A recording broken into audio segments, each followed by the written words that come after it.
Hi, I'm Harish. I'm a faculty member in mechanical engineering here at IIT Gandhinagar.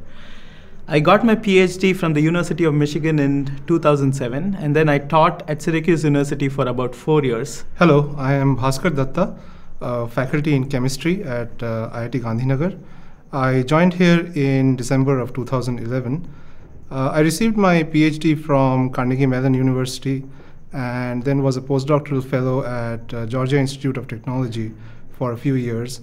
Prior to coming here, I was a faculty member at Missouri State University in the Department of Chemistry there. Hi, I'm Emila. I am a faculty in Material Science and Engineering discipline. I joined IIT Gandhinagar in middle of July 2011. Prior to that, I was living in Germany and I did my PhD in Max Planck Institute of Metal Research, Stuttgart, and my postdoc in another Max Planck Institute in Halle. Hi, I'm Atul Bhargav. I got my PhD from University of Maryland and this was in the area of fuel cell systems. My bachelor's degree is from IIT Madras. Hello, my name is Srinivas Reddy. I joined in March of 2012 in the Department of Humanities where I teach Indian music and Indian literature. Prior to that, I did my studies in the US at the University of California, Berkeley, where I studied South Asian studies. So, Srinivas, you joined here very recently as a week ago. What brought you here? Why not some other place? Well, I was very much inspired by the idea that I could come back to India after living in the US for a long time, especially because I had studied a lot of Indian literature and Indian music.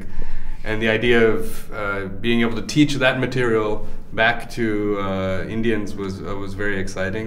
Specifically, Professor Jain had done some promotional work and attracted a lot of attention to the fact that they wanted to develop more humanities at IIT Gandhinagar. So, Atul, what brought you to IIT Gandhinagar?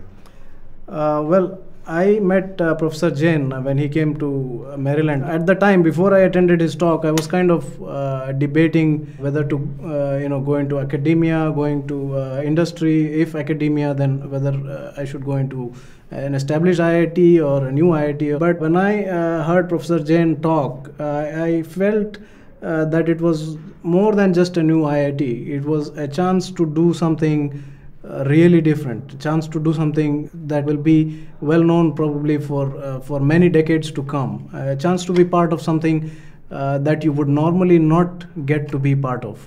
And that sense of challenge and that sense of expedition, I would say, is what got me interested in IIT Gandhinagar. So, Atul, I had a similar conclusion, but I had a very different thought process. When I was looking for faculty positions here in India, I was primarily looking at the so-called established IITs. But then I had heard about IIT Gandhinagar from a couple of my associates and collaborators. So I visited IIT Gandhinagar, and that's when there was a radical shift in my perception of how IIT Gandhinagar is growing. I saw that there was a lot of vibrancy and energy here, a lot of young faculty with diverse backgrounds. And speaking with Professor Jain, I could feel the energy here, and that's what changed my mind completely. I had a very similar time when I visited IIT Gandhinagar. I found the environment and the culture in the faculty to be extremely energetic and vibrant. And I was really amazed by the level of interaction between faculty across disciplines.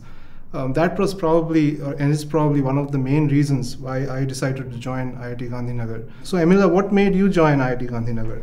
I always wanted to come back to India and I was looking for possibilities, and I had an opportunity to have a telephonic conversation with Professor Jain, and the kind of dynamism, the kind of motivation he provided me, and that made me to only apply to this place and join here eventually. My experiences with IIT Gandhinagar has been remained very good.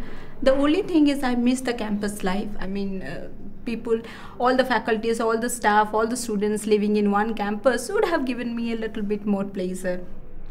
Yeah, that's a very valid concern, but my response would be in two parts. First of all, even though we don't have a campus, we are not short on facilities. We have everything here. We have computer facilities, lab facilities, teaching facilities. But another point is, imagine you buy your own plot of land and you're building your house and you're decorating it and you have the freedom to design it whichever way you want.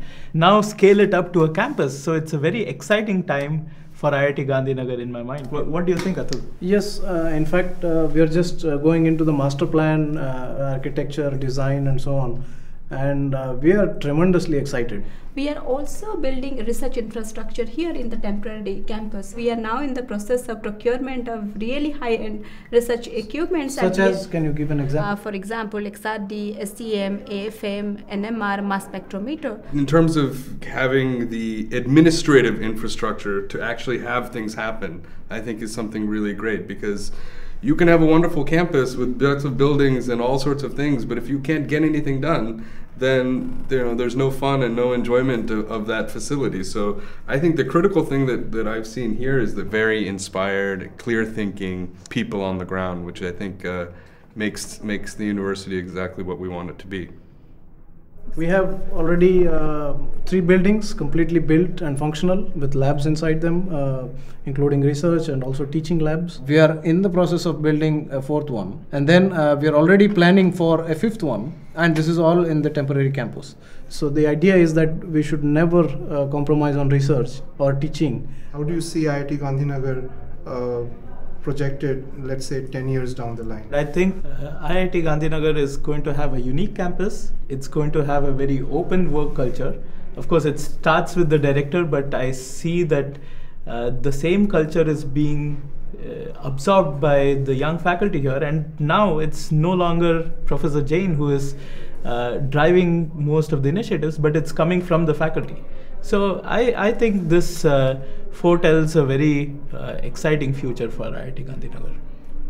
Yep. To be more specific about the campus, I think I've been part of some of the discussions, and what I see is that everyone among us shares this passion about the campus being a very unique place, a very unique IIT, a very unique university. Yeah, and it's a unique location also, right? Right on the banks of the Sabarmati River and in Gandhinagar area, and surrounded by wilderness. We have some peacocks there, some wildlife there. So it's a nice place. I think it's going to be a very unique and nice campus. Right, it goes back to one of the core philosophies of almost every faculty who's working here, which is the belief in a more holistic form of education rather than just putting in specific bits of knowledge in individuals and expecting them to be experts in that field.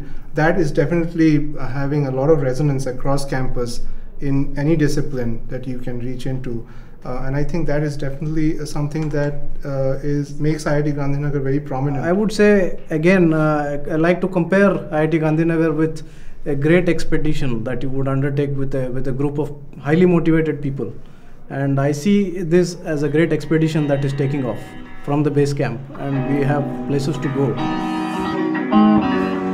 answer, my friend, is blowing in the wind. The answer is blowing in the wind. It's no fun doing it alone. It's very simple, right? The answer, my friend, is blowing in the wind. The answer is blowing in the wind. It's just one line. Okay? Sing it. The answer, my friend, is blowing in the wind. The answer is blowing in the wind. 2, 3, 4. The answer